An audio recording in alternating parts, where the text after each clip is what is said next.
4টি কণ্ঠে একটি নাটক তোমাদের সামনে উপস্থাপন করছি। 4টি চরিত্র: ঠাকুমা, বৌমা, ছোট্ট নাতি এবং তার থেকেও ছোট্ট নাতনি। শুরু করা যাক তাহলে। বৌমা, বৌমা, আমার ভুল হয়ে গেছে। আমার আসলে খুব খিদে পেয়ে গিয়েছিল মা। আমি আর পারছিলাম না। তোমাদের পার্টি শেষ হতে হতে কখন হবে অত রাত হয়ে গিয়েছিল বলে আমি ওই রান্নাঘরে গিয়ে খাবারটা খেয়ে নিয়েছি মা। আপনি চুপ করুন, কোনো কথা বলবেন না। আপনাকে বারবার বলেছি যে আপনি স্টিলের থালায় খাবেন। কোন সাহসে আপনি লাউপালা সেটে নিজের খাবারটা বেড়ে নিলেন বলুন? মা, আমি ওই অন্ধকারের মধ্যে ভালো বুঝতে পারিনি। আমি জানি তুমি বলেছো যে ওই স্টিলের থালাতে খেতে, কিন্তু আমি ওই প্লেটটা দেখে বুঝতে পারিনি যে ওটা অত দামি প্লেট। আপনার ছেলেকে বারবার বলেছি, বাড়িতে আমার বন্ধু বান্ধব আসে, আমার আমার আমার ভালো লাগে না। আপনি না জানেন কোনো ভদ্রতা, না কোনো টেবিল ম্যানার্স, কিচ্ছু জানেন না আপনি। আগেকার দিনের মানুষ, আর আগেকার দিনের মানুষদের নিয়ে এই যুগে চলা যায় না। বারবার বলেছি আপনাকে বৃদ্ধাশ্রমে পাঠিয়ে দিতে। আপনজন বৃদ্ধাশ্রম। আমি ফোন নাম্বারটা কোথায় কোথায় যেন সেভ করেছিলাম। মা, মা, আমার কাছে ওই নাম্বারটা আছে, তোমাকে দেব? তোর কাছে নাম্বারটা আছে? বল তো বাবা। হুম হুম বল।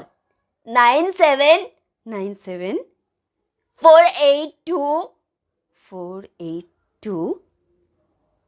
333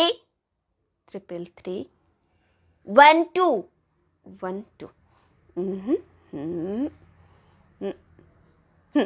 ব্যাস, সেভ করে নিয়েছি। কিন্তু তোর কাছে কেন এই ফোন নাম্বারটা? বারে, যখন তোমাদের বয়স হয়ে যাবে তখন আমাদেরকেও তো তোমাদেরকে আপনজনেই পাঠাতে হবে, তাই না মা? হোয়াট? তুমি আমাকে আর বাপিকে বৃদ্ধাশ্রমে পাঠাবে? মা, তুমি শুধু শুধু দাদাকে বকছো। আমরা তো তুমিই তো সবসময় বলো যে বড়রা যা করবে, বড়রা যা বলবে সেটাই শুনে চলতে হয়, সেটাই দেখে শিখতে হয়। জানো মা, আমি ওই স্টিলের থালাটা ঠাকুমা যখন বৃদ্ধাশ্রমে চলে যাবে তখন যত্ন করে গুছিয়ে রেখে দেব।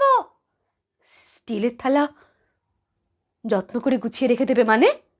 মানে যখন তোমার বয়স হয়ে যাবে তখন তোমাকেও আর লাউপালার সেটে আমি খাবার খেতে দেব না, তখন আমি তোমাকে স্টিলের থালাতেই খেতে দেব।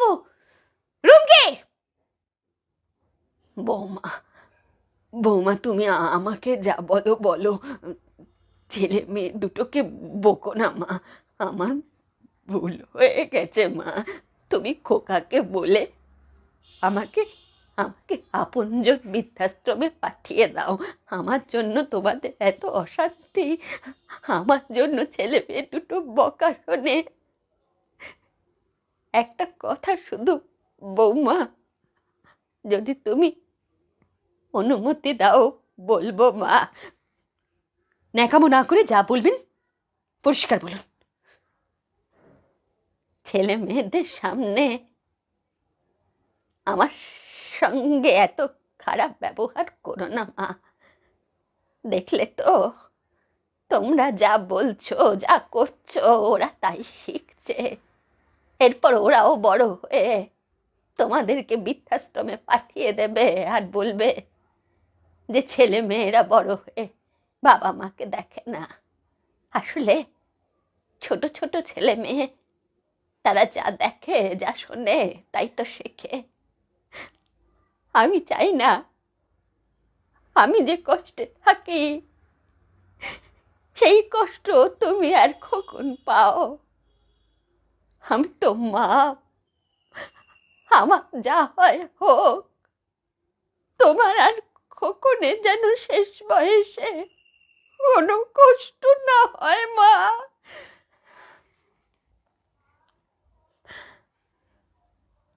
I am sorry. আমি আমি আমার ভুলটা বুঝতে পেরেছি মা।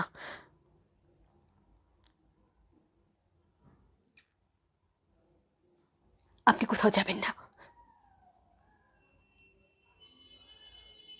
আর আমি আজকে যা খারাপ ব্যবহার করেছি তার জন্য আমাকে ক্ষমা করে দেবেন।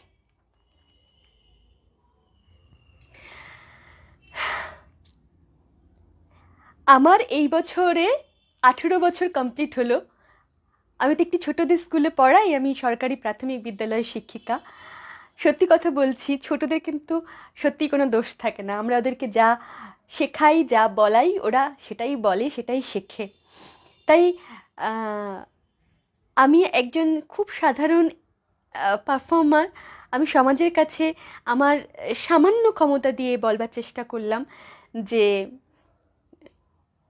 আমরা যে আচরণ ছোটদের সামনে রাখবো, ওরা কিন্তু সেটা দেখেই বড় হবে।